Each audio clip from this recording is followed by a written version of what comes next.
Hello everyone. Thank you for tuning in to the first video in my How to Write the Paid Pitch series. I have a question for you. How would you like to land brand deals over and over and over? If you're here today, it's either because you may have heard of pitching, but you don't know exactly what it is or how to even do it. Maybe you've been approached by brands before, but you've not gotten paid. Or maybe you've even pitched a brand in the past, but it went nowhere. Or maybe you have had some success working with brands in the past, but you didn't make enough revenue in order for you to do this full time. There's a right way and there's a wrong way to pitch brands. And I'm pretty certain that if you went and pitched a brand right now, you'd probably do it wrong. And right now, I'm gonna show you exactly what I did wrong so that you can do it the right way. Now, why am I even qualified to talk about this? Well, first and foremost, I am Jenell Stewart. I am a 3-time award-winning editor. I've been a natural hair and beauty blogger for over 9 years, and I've been a wellness, lifestyle, and mommy blogger for about 6. During this time, I've been featured on the Dr. Oz show. I've been interviewed by countless outlets. I've presented at countless events around the world.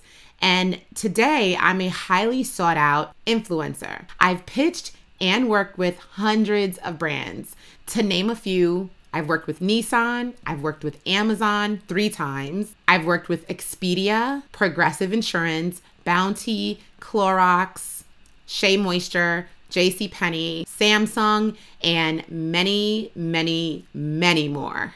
I started out making absolutely no money blogging, and I now make multiple 6 figures doing it every single year. My social reach exceeds 1 million across all of my brands, but before all of this, I was just regular old Jenell living in Brooklyn. Let me tell you a little bit about my backstory. So I was a young grad student living in Brooklyn, living with my husband, trying to make ends meet. We just had our first child, our son. And at that point, I had been blogging for about 2 years, purely for fun. I'd run home from work every day and I would just do my hair, play in makeup, and record videos for my YouTube channel, as well as write blog posts about things that I was learning, research that I had found, and self-discovery by testing out things on myself. After I had my son, every morning when I would wake up, I literally would fall in love with him. I would nurse him, sing to him. I would kiss him, put my face into his cheek, squeeze his chubby thighs, and then I'd have to leave. I'd get on the subway, I'd ride into the city going to work, and I would cry. I'd be depressed, so depressed about having to leave my new baby at home while I had to go to work to support and taking care of the family. I couldn't live like this. And so you know what I did? I made the decision that I wouldn't live like that. So I set a goal to leave my job by the end of the year. I put a plan in action to figure out how was I gonna make money. I knew that people had been using their blogs and YouTube channels to make money, and I was like, how can I be down?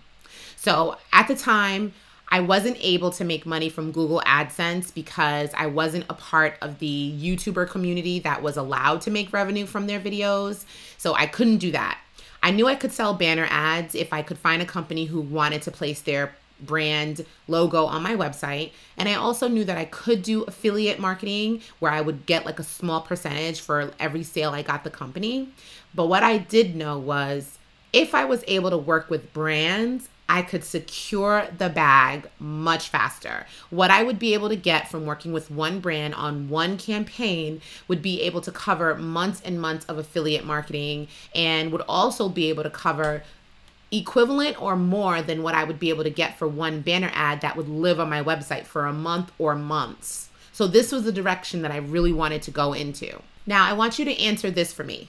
If you could pitch your favorite brand right now, who would that be? And if they responded to you, how much income would you like to make by working with them based on where you are right now? Now, if you landed the deal and got that money, what would that mean for you? What would you do with that income? What would that income do for your family? What would getting that brand deal mean for your brand? And how amazing would it be to be able to repeat that over and over and over? Well, I'm working on a program called the Paid Pitch. And this program is going to teach you exactly how to pitch to get paid, honey. It's based off of every win and loss that I've made pitching brands. I've turned every rejection or no email reply into a learning opportunity, and I'm putting this all together in a program so that you can pitch to get paid. But before we get into any of that, let me share with you 3 things I learned never to do when pitching brands. The first thing is sharing ideas. I used to think it was a good idea when pitching a brand to come up with a program or like a series of things that I wanted to do for them in order for us to work together, and I'd let them know what that plan was. Bad idea. I learned that it was best for me to find out in what ways we could partner. But brands usually have a annual marketing strategy, and they already know what they want to do for the year. So me letting them know what I wanted to do with them almost never really fit into what they planned for their business.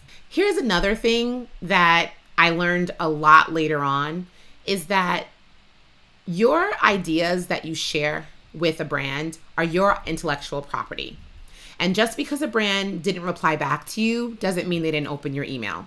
So don't be surprised if the ideas or a program that you created and shared for a brand is out there being used and you're not a part of it.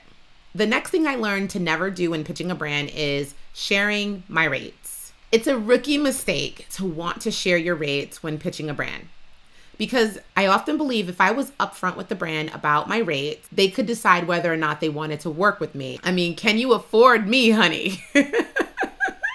The problem with that is this: once you share your rates, you kill all negotiation.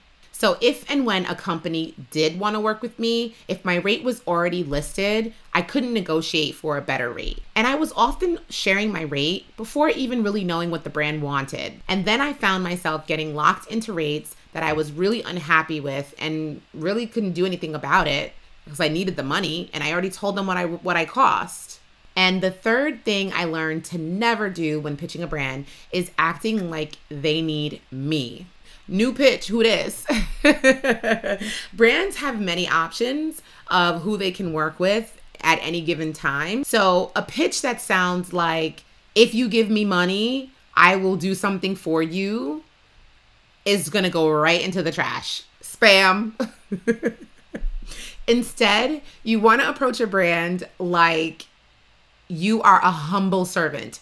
How may I help you? How may I serve you? Honestly, that's the approach you want to take because you want to work with them. You're pitching them. You want to make them feel like you're concerned about their brand's well-being instead of filling up your pockets.